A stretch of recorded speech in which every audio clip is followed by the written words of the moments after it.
ये कहानी है एक खुशहाल परिवार की। उस परिवार की सबसे बड़ी खुशकिस्मती थी उनकी बेटी विमला। 16 साल की विमला चेहरे पर मुस्कान और आंखों सपने लिए अपना जीवन व्यतीत कर रही थी। वो अपने हंसमुख स्वभाव और मासूमियत से जानी जाती थी, पर किसे पता था कि कुछ दिन में सब कुछ बदल जाएगा। अचानक विमला बीमार पड़ गई। न उसे भूख लगती न प्यास। उसकी चमकती हुई रंगत फीकी पड़ गई। वह इतनी कमजोर हो गई कि बिस्तर से उठना भी मुश्किल हो गया। माता पिता घबरा उठे। गांव के वैद्य बुलाए गए, पर कोई उसकी बीमारी का कारण समझ नहीं पाया। हर कोई असमंजस में था कि आखिर यह बीमारी क्यों आई। माँ का दिल डर से कांप उठा। बात यह थी कि अगले ही महीने विमला का विवाह होने वाला था। नदी पार के गांव के ही एक लड़के से विवाह तय हुआ था।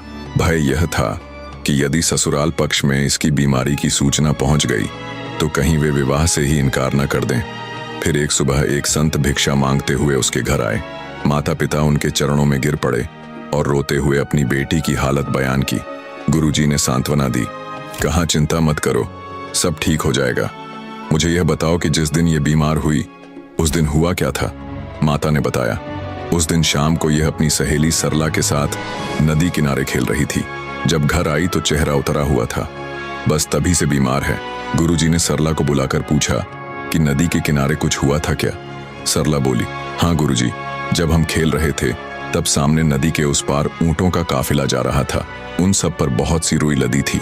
इसने पूछा कि ये इतनी रुई कहाँ जा रही है। मैंने मजाक में कह दिया कि तेरी ससुराल। इसने पूछा कि वे इतनी रुई का क्या करेंगे, तो मैंने हंसते हुए कहा, तुझसे धागा काटवाएंगे, बस यही बात है। गुरुजी ने हल्की मुस्कान के साथ कहा, तो समस्या यही है। उन्होंने सरला को धीरे से कुछ कहा और चले गए।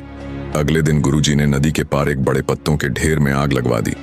जब आसमान में धुआं ही धुआं भर गया तो सरला विमला को खिड़की के पास ले गई और उत्साह से बोली, विमला देख, तेरे ससुर के रुई के गोदाम में आग लग गई, सारी रुई जलकर राख हो गई। विमला ने खिड़की से बाहर झांका और आसमान में उठते धुएं को देखा। उसने गहरी सांस ली और एक लंबे समय के बाद उसके चेहरे पर राहत की झलक आई। उस पल से विमला की तबीयत सुधरने लगी।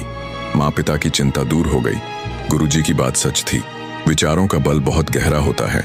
गलत सोच इंसान को बीमार कर सकती है तो सही सोच चमत्कार कर सकती है।